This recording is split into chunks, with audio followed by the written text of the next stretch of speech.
The holiday season is fast approaching. This week's actually Thanksgiving. If you're watching, happy Thanksgiving. Hope you had a good holiday. And you might be thinking about treating yourself or treating a woodworker in your life to some tools this year.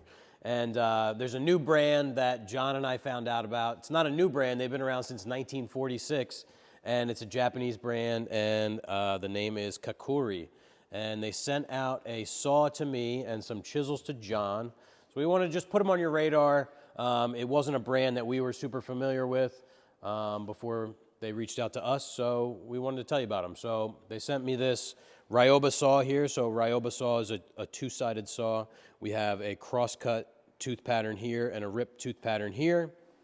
And the nice thing about these is that the blades are replaceable. So you see, you can just take it out here and replace it. So if you happen to hit, you know, say a nail or something, you're cutting some trim, you can replace the blade.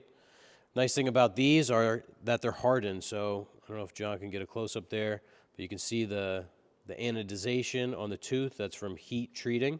So they're nice and hard. So you have a fine cross-cut tooth, which is like almost like a knife blade.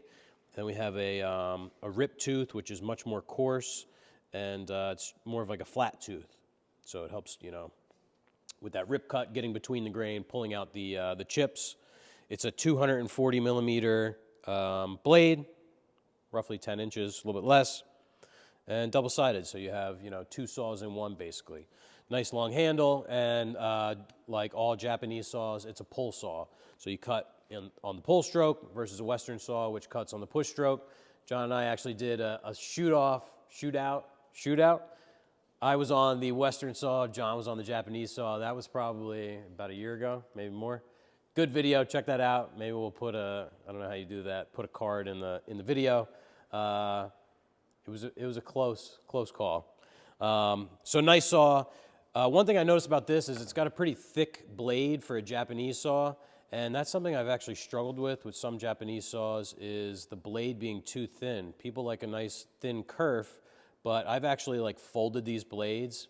Probably bad Western technique on my part where, you know, so you're pulling down to cut and you need to push the saw back. I've actually like, you know, kinked the blade, pushing it back.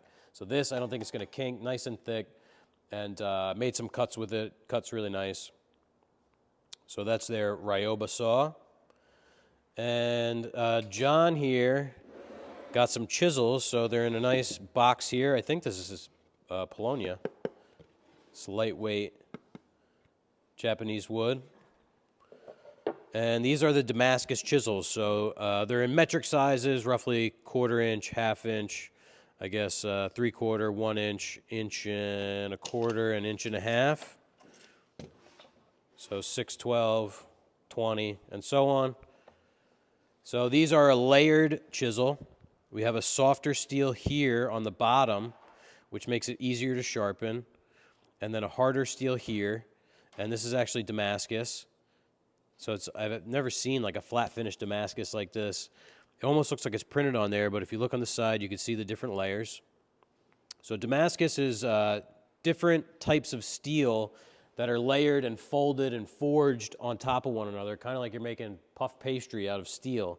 And you end up with these different layers, so when you grind it, you know, they're exposed, and you get this like topographical look to it. It's very cool. You have your Japanese style handles here with the large ferrule and a ring ferrule on the back.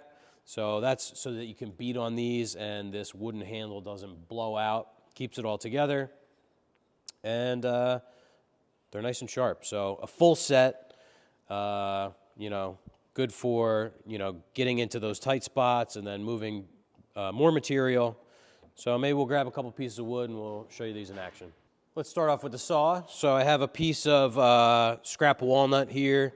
This is a good trick. I don't know if you guys know this. You take a wooden clamp and then you can clamp it to your bench. So it's like a homemade vise. We don't have any more vices in the shop.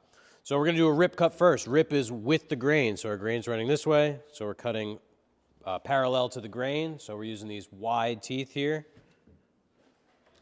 Oh, I guess there's a fatal flaw in my design of my clamping system here. Let's see if we can get away with this.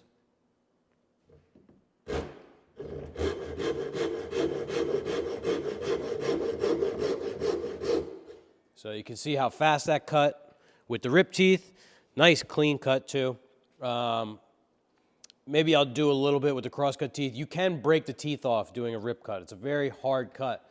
If you've ever like routed solid wood with the grain, like a deep cut, you know how hard that can be. But show you the speed difference.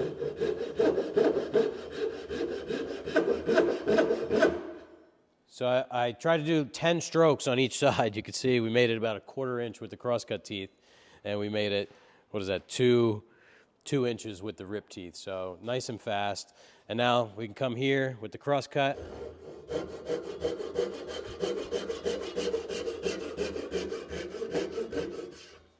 Come back in.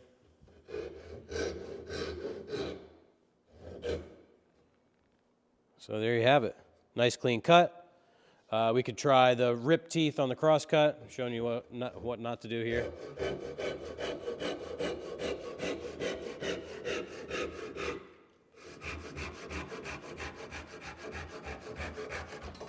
So big teeth, they do cut, but look how rough of a cut we got. So that's the reason the crosscut teeth are so fine. You get a finer cut. Fine teeth here, rip teeth there. We can take a look at the chisels now. So we use this, what is this, like a 12 millimeter 1/2 inch chisel. I just marked out a little mortise. Say we're mortising in a little latch or something, or a hinge on the edge. Have my John Walter Peters mallet here. So we can go around, chop the perimeter.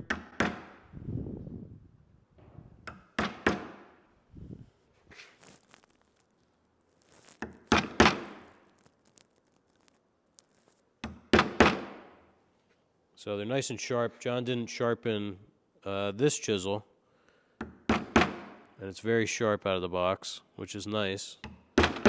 I've purchased chisels in the past and had to do a lot of work to get them set up.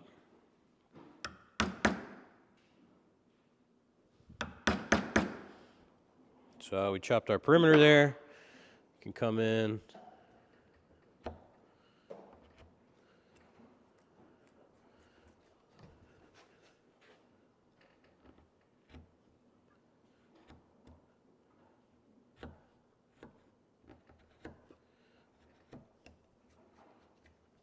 So nice and sharp, that's for sure.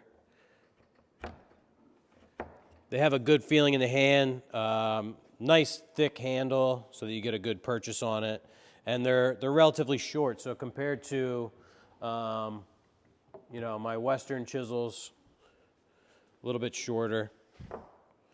So maybe a little more maneuverable in certain situations.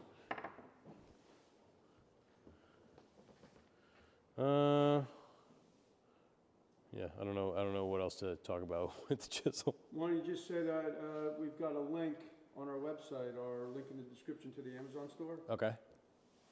I'm still rolling, so you can say All right. If you would like to check either of these tools out, we'll have a link down below to a Amazon affiliate link. So definitely worth checking out. It's always nice to try out new tools. If you've never tried a Japanese tool, I think you know, a real Japanese company like this is a good one to try out. You know, they've been made in Japan since 1946, so give Kakuri a try. Hopefully you guys enjoyed this video. If you have any questions or comments, be sure to leave them down below, and we'll talk to you next week.